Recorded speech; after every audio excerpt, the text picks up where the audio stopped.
Jeûne intermittent, diète cétogène, pilule, minceur, qu'est-ce qui va te faire perdre du poids cette année? C'est parti, on va voir ça ensemble, on va faire un débrief de tous les plus gros mythes, de tous les plus gros mythos et voir quelles sont les méthodes à bannir et celles à utiliser. J'ai accompagné plus de 150 personnes dans leur transformation physique à perdre du gras et aujourd'hui, j'accompagne ces personnes-là sans privation, sans se faire chier, sans s'embêter avec des trucs qui prennent trop à plomb et surtout sans gros mythos. Donc on va checker ça et on va voir ce que ça donne. Et si tu te demandes si j'ai un bon physique, parce que là on ne dirait pas, ben vas-y, monteur, Ashraf, mets-nous un petit extrait de mon physique de dieu grec. Et c'est parti, on va checker ça ensemble. Donc là j'ai mon petit téléphone, on va pouvoir regarder. Ok, Alright, I got my Shred Skin sauna suit. I'm about to run 2 miles. Let's see how much I sweat. They also sent me the other colors, but I'm wearing black right now. Ok, le mec il veut perdre du gras, du coup il se dit tiens je vais transpirer, je vais m'acheter une veste de sudation. Une veste de sudation c'est quoi? C'est un tissu en fait qui est collant, qui garde la chaleur à l'intérieur et qui garde l'humidité. Donc c'est horrible. En gros, tu vas transpirer de fou, mais genre tu vas transpirer comme tu n'as jamais transpiré. Tu vois quand tu vas en boîte de nuit, que t'es collé aux gens et tout, que t'as chaud, bah, c'est pire que ça, tu vas encore plus transpirer. Donc la veste de sudation, c'est génial pour perdre de l'eau. Ouais, tu vas perdre un maximum d'eau, tu vas perdre du poids réellement, mais tu vas pas perdre du gras. Donc il faut bien faire la distinction entre le poids et le gras. Le gras, c'est quoi? C'est ça. Le gras, c'est ce que tu as envie de perdre. Dans ton corps, tu as du muscle, des os, de l'eau, des organes et du gras. Le gras, très clairement, c'est ce tissu-là, qui est un tissu qui est nécessaire puisqu'il stocke de l'énergie. Le gras n'est pas ton ennemi. Simplement, quand tu te trouves trop gros, tu as envie de perdre du gras parce que tu trouves que c'est plus esthétique. Tu as trop de réserves d'énergie. Et ces réserves d'énergie-là ne se perdent pas en perdant de l'eau. Quand tu es en train de transpirer, en réalité, tu es juste en train d'éliminer de l'eau. Ton corps a trop chaud, il fait baisser sa température en évacuant de l'eau, ce qui permet une réaction chimique toute bête qui va faire diminuer ta température. C'est aussi simple que ça. Donc, quand tu es là avec ta veste de sudation à te crever, à te tuer, à faire du cardio et tout, tu perds juste de l'eau. Et moi, je l'ai fait, hein. Ça, je l'ai fait pour la boxe, pour perdre du poids. Et c'est hyper intéressant pour perdre du poids, pour les sports de combat, pour les sports à catégorie de poids. Mais c'est la seule utilité. Donc, ne va jamais faire ça parce que tu vas te dégoûter du sport. Deuxième mythe. Ok, faire 10 000 pas par jour. Est-ce que faire 10 000 pas par jour, c'est bien ou pas? Alors là, je vais être beaucoup plus nuancé. Oui, marcher, ça va te faire dépenser et ça va être hyper intéressant pour perdre du gras. Mais non, faire 10 000 pas, c'est pas obligatoire. Tu n'as pas besoin de faire 10 000 pas tous les jours. Tu peux te contenter de 5, 6 000, 7, 8 000 pas et avoir des résultats. Les 10 000 pas, pourquoi est-ce qu'ils ont été si popularisés? En fait, c'est simplement une campagne marketing d'une société japonaise qui a dit 10 000 pas tous les jours, c'est trop bien, machin, tout ça. Et ça a explosé dans le monde. Ils ont explosé. Tous les influenceurs fitness ont repris ça et derrière on s'est retrouvé à avoir 10 000 pas, 10 000 pas, 10 000 pas, 10 000 pas. Et moi aussi j'ai fait de temps en temps 10 000 pas, je me suis dit 10 000 pas. Mais en fait le truc c'est que c'est tellement puissant que ça a matrixé des gens qui se sont dit je dois faire 10 000 pas. Et moi quand je vois mes pas et que je vois que je suis à 7-8 000, je me dis putain je suis pas à 10 000. Mais alors que je m'en fous. Mais juste j'ai cette pression là de me dire 10 000 pas. Donc faut pas avoir cette pression là. Si tu fais 7-8 000 pas dans la journée, c'est très bien, surtout si tu as un physique qui est bien. Maintenant, si tu veux perdre du gras, que tu fais 1000 pas, 2000 pas dans la journée, on va pouvoir augmenter ça. Le fait de marcher tous les jours, c'est hyper intéressant. Quand tu vas avoir un physique ultra tracé, tu vas marcher plus. Les bodybuilders, ils marchent beaucoup, beaucoup, beaucoup. C'est quoi l'intérêt de la marche? En fait, l'intérêt de la marche, c'est d'augmenter ce qu'on appelle le NEAT, même si en réalité, c'est pas vraiment ton NEAT, mais le NEAT, c'est la dépense calorique que tu vas effectuer sans faire d'exercice, au repos. Maintenant, là, c'est pas réellement le NEAT puisque tu provoques volontairement d'une activité physique. Le NEAT, c'est vraiment genre tu fais la cuisine, tu marches pour aller faire tes courses. Oui, ça c'est du NEAT. Mais quand tu vas marcher volontairement plus, on parle plus réellement de NEAT. Là, c'est plus volontaire en fait. Et là, ce qui est hyper intéressant, c'est que tu vas pouvoir augmenter ta dépense calorique, augmenter l'effort que tu fais au quotidien, sans augmenter ta fatigue. Donc ta fatigue musculaire reste la même, ta fatigue nerveuse reste la même, puisque tu n'es pas en train de faire un effort difficile. Et tu as juste à marcher tranquillement et boum, tu te dépenses quoi. Alors que si tu vas aller faire une grosse séance en plus, si tu vas faire du cardio, tout ça, tu te fatigues de fou.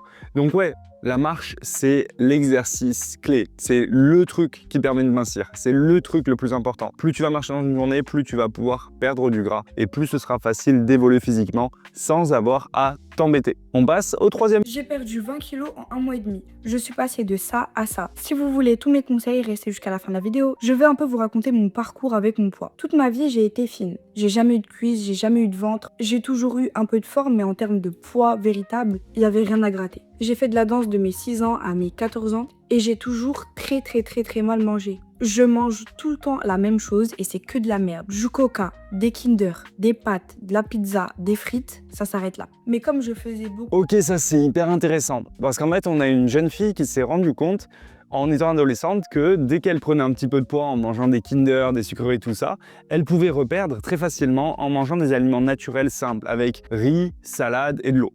Alors, l'idée de vouloir se priver et de vouloir manger des trucs très bruts et très peu riches, en fait, quand on a pris du poids, oui, ça fonctionne, mais ça va pas fonctionner sur le long terme. Et l'idée de la privation, des régimes, etc., ça va pas fonctionner à long terme. Pourquoi? Parce que le corps va pas tenir et le mental va pas tenir. T'es là, t'as l'habitude de manger des trucs hyper riches et d'un coup, boum, tu changes ça et tu bascules sur une alimentation très privative. Ton corps, comment il le perçoit? Il le perçoit comme une punition. Qu'est-ce qui se passe? Il y a tout un tas de réactions hormonales, psychologiques qui vont te conduire à ne pas tenir sur le long terme. Et surtout qui vont conduire ton métabolisme à ralentir. Donc ça fait un double effet qui provoque ce qu'on appelle l'effet yo-yo. L'effet yo-yo, en fait, tu vas perdre très vite, puis tu vas reprendre encore plus que ce que tu avais pris, puis après tu referas un régime, tu reperdras, etc. Et là, ce qui arrive à cette fille, c'est un petit peu ça. En fait, elle a pu faire des yo-yo. Un coup, elle mangeait beaucoup, très riche, etc.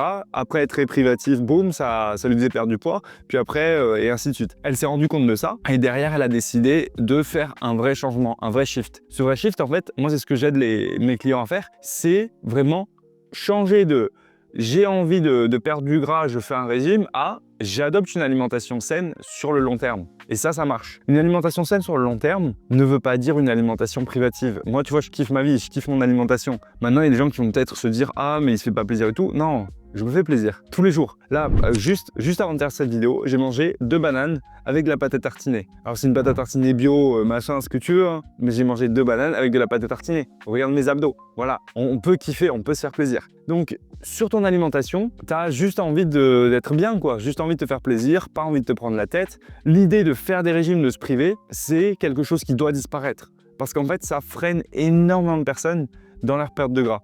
Et moi, j'ai beaucoup trop souvent des personnes qui me contactent en me disant « Ouais, j'ai envie de faire ça, de faire un régime, j'ai essayé de faire ce régime-là, ça n'a pas fonctionné, qu'est-ce que j'ai mal fait ?» Alors non, tu as juste adopté un système qui est défaillant. Et si ce système il est aussi répandu, c'est que c'est rentable pour les personnes qui prônent ça, parce que derrière, les personnes vont recommencer. Que moi, les personnes que j'accompagne, je les accompagne une fois, derrière, c'est fini en fait, elles n'ont plus besoin de moi, parce que c'est une transformation définitive, mais c'est pas grave, ça me fait kiffer. Donc, retiens ça, pas de régime, que des changements à long terme. J'ai perdu plus de 26 kilos et je vais te donner un des produits qui m'a aidé dans cette perte de poids et c'est incroyable. Sans plus tarder, c'est ça. C'est tout. 2 gélules le matin et 2 gélules le soir. Bon, là, on a une influenceuse, une fille, enfin, je sais pas trop quel est son lien avec cette marque, qui nous fait la promo du Thermoxyl. Maintenant, elle nous parle du Thermoxyl, du coup, un brûleur de graisse. Les brûleurs de graisse, moi, j'ai rien contre eux, hein, mais c'est de la merde. C'est pas sain, c'est pas ce qui va changer sur le long terme. Si tu veux, c'est comme les opérations pour perdre du gras, c'est comme tout ça.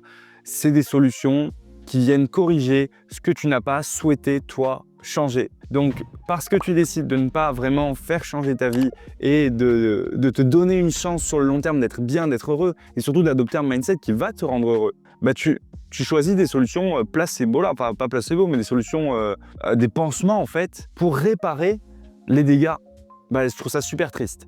Alors oui, les brûles-graisses, ça fonctionne. Maintenant, les résultats des brûles-graisses, à ma connaissance, c'est pas de perdre 26 kilos en 3 mois, ça me semble pas possible. Je sais pas combien de temps, je sais même plus ce qu'elle a dit, mais ça me semble pas possible. Les brûles-graisses, normalement, sur 1 mois, ça va augmenter ta perte de gras de quoi? De 100 grammes. C'est pas hyper efficace. Voilà, moi, toutes les études que j'ai lues sur les brûles-graisses, hein, je me suis tapé des études sur PubMed, tout ça, j'avais écrit des articles à l'époque sur mon site internet sur les brûleurs de graisse, etc., en mettant toutes les sources, hein. Moi je suis un mec sérieux.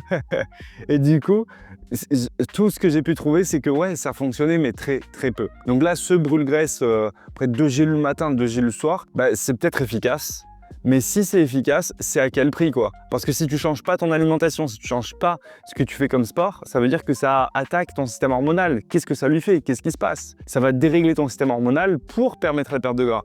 Bah perso, je préfère largement, mais largement, avoir moins de résultats et faire les choses bien.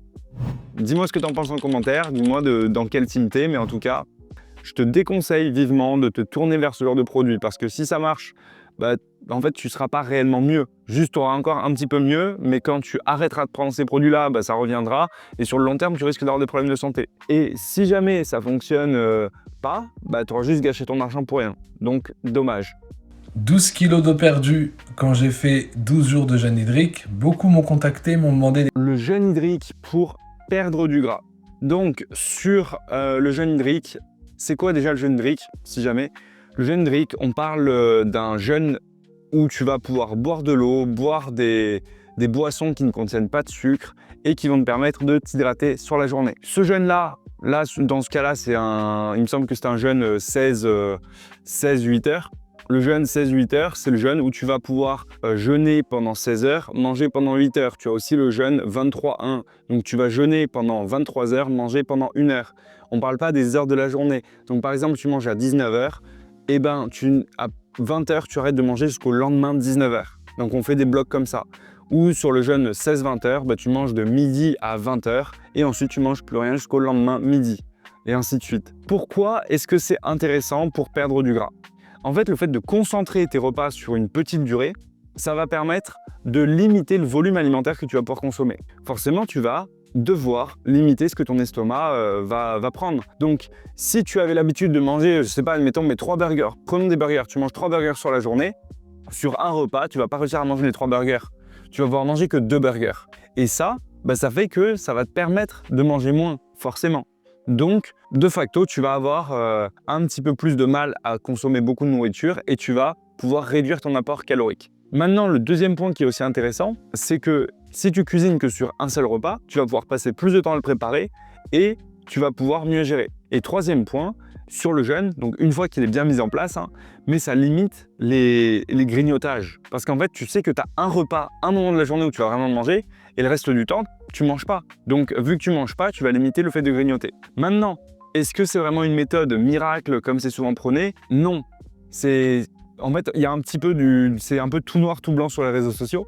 Le jeûne, c'est plus nuancé que ça. Le jeûne, comme il est pratiqué régulièrement, c'est du jeûne 16-8 heures. Le jeûne 16-8 heures a un impact qui est quand même plus limité sur ton corps et sur la perte de gras. Donc, ce qu'il faut bien comprendre dans le jeûne là, qui est du jeûne intermittent, qui est du jeûne court, on n'est pas du tout sur un jeûne qui va avoir un gros impact sur le fonctionnement de ton corps. On parle souvent du jeûne comme quoi ça va t'aider à lutter contre les mauvaises cellules, que ça va avoir un effet antioxydant puissant et que ça va permettre à ton corps de régénérer ses cellules souches, de beaucoup se réparer. Ça, on parle du jeûne long. C'est vraiment deux jeûnes à distinguer. Le jeûne court n'a pas du tout ces effets-là. Le jeûne long, du jeûne de 2, 3, 4 jours et plus, va avoir ces effets-là et va être très intéressant sur ta santé. Le jeûne court, lui, va être intéressant parce qu'il va limiter le travail de digestion sur ta journée et va permettre à ton corps d'être un petit peu plus reposé, de dépenser moins d'énergie pour ça. Maintenant, côté perte de gras, il a ses intérêts, mais c'est pas une solution miracle et tu peux totalement avoir les mêmes résultats sans jeûner et le fait de jeûner peut carrément te mettre dans la grosse merde si tu gères mal. Tu te lances dans un jeûne, tu fais les choses mal, tu as du mal, tu craques et tout, ça peut être pire que tout.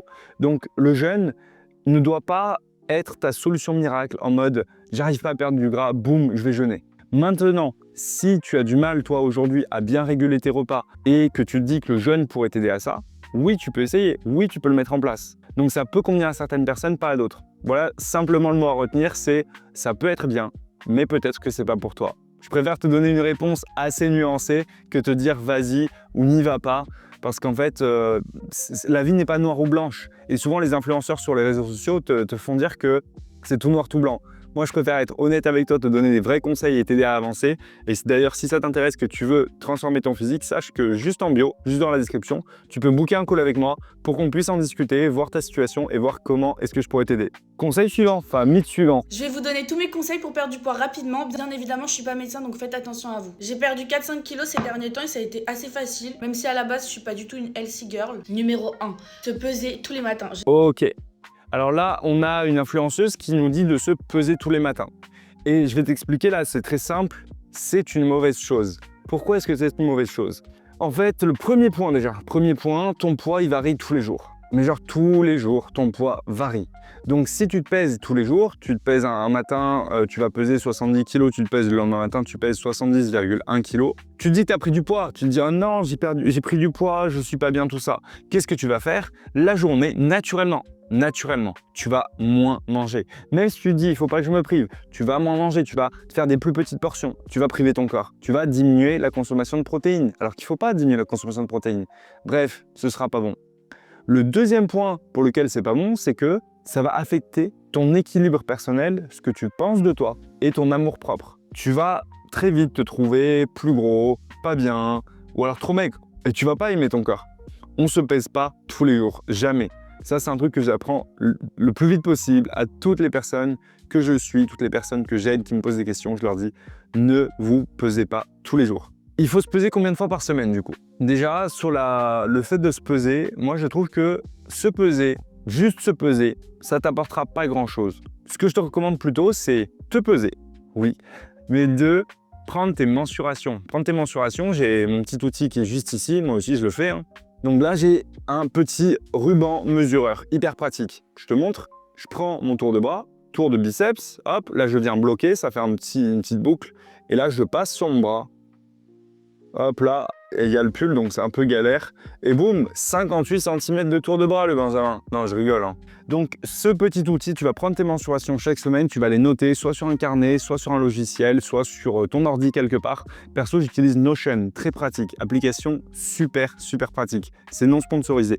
Du coup, ce petit ruban-là, c'est une tuerie. Et je te conseille de te peser, prendre tes mensurations une fois dans la semaine. Je me suis lancée dans la carnivore diet, concept qui vient tout droit des États-Unis. Franchement, vous allez être choqués du juste. La carnivore diet, ça fait quelques mois qu'on voit ça partout. Il y a des gens qui sont venus me voir en me disant « Ouais, je vais faire une carnivore diet, c'est trop bien et tout ». Même des gens qui m'ont dit « Tu devrais coacher avec la carnivore diet parce que ça te permettrait d'avoir plus de résultats avec tes clients ». Hors de question, mais genre hors de question.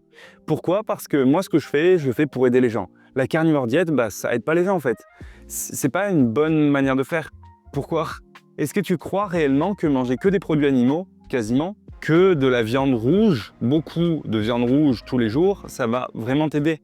Non, c'est terrible. C'est genre vraiment catastrophique pour ton corps. Et sur le long terme, tu es en train de te flinguer. Il y a plusieurs problèmes là-dedans. Et déjà, juste avant d'entrer là-dedans, en fait, la carnivore diet, elle est prônée quasiment que par des mecs qui ne connaissent rien, qui se disent qu'ils vont avoir de la visibilité comme ça, et qui se disent, bah tiens, ça fait des vues.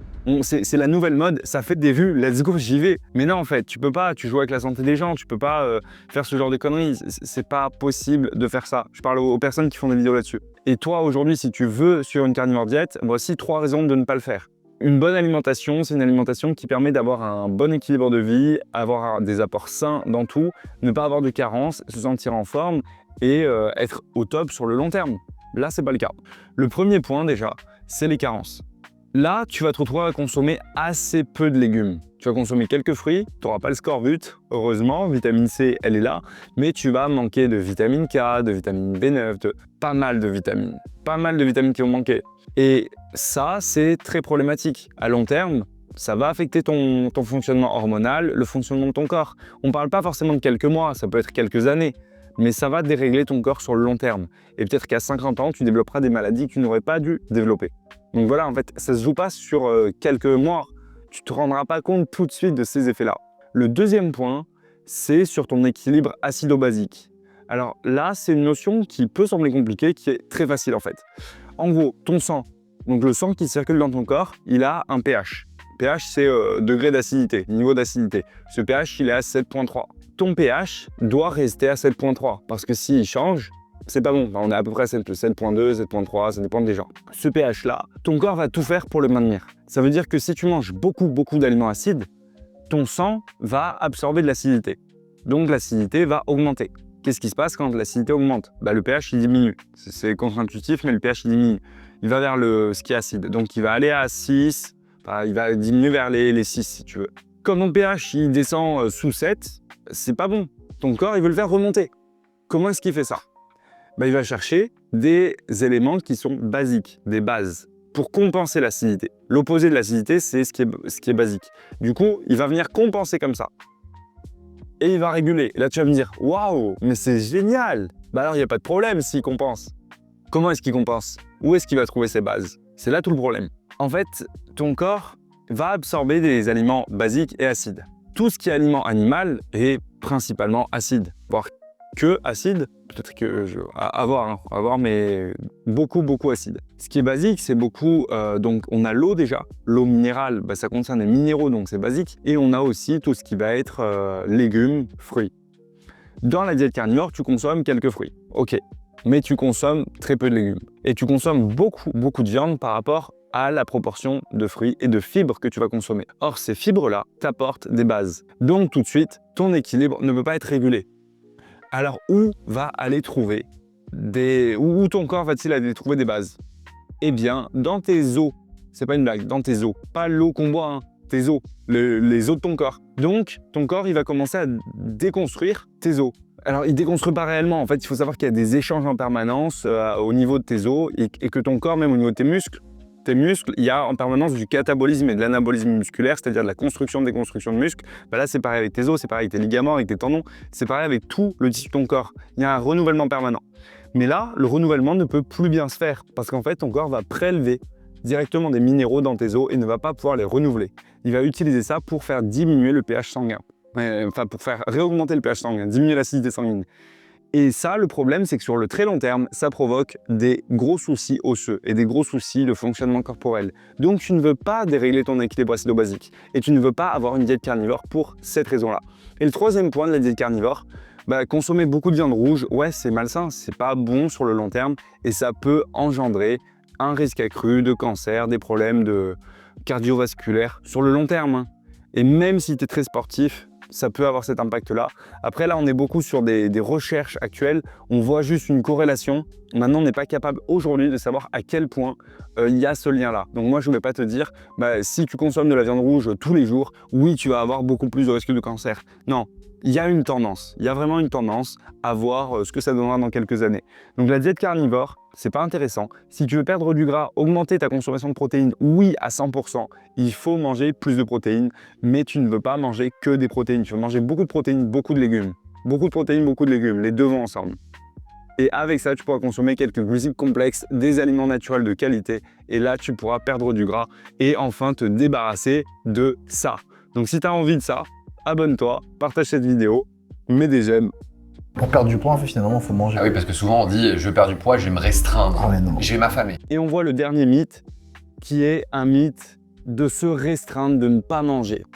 Pourquoi est-ce que c'est hyper important de beaucoup manger quand tu veux perdre du gras? En fait, l'idée de moins manger pour perdre du gras, on en a parlé au début de la vidéo, c'est l'idée des régimes, de se priver. Le truc, c'est que toi, aujourd'hui, tu as besoin de manger, besoin de beaucoup manger pour pouvoir perdre du gras. Mais tu as besoin de manger des protéines, des légumes en quantité et quelques glucides complexes.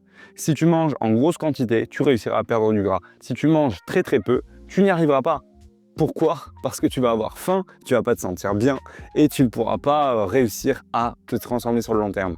Donc, suis ces conseils, arrête de faire attention aux mythes, aux vendeurs de rêves. Moi, aujourd'hui, je t'accompagne, je t'aide à aller chercher des résultats, à te sentir bien dans ton corps. Si tu as envie de ça, book un call, prends un programme directement dans la description et tu pourras aller le plus loin possible transformer ton physique. On se retrouve la semaine prochaine pour une prochaine vidéo de ce type. Force!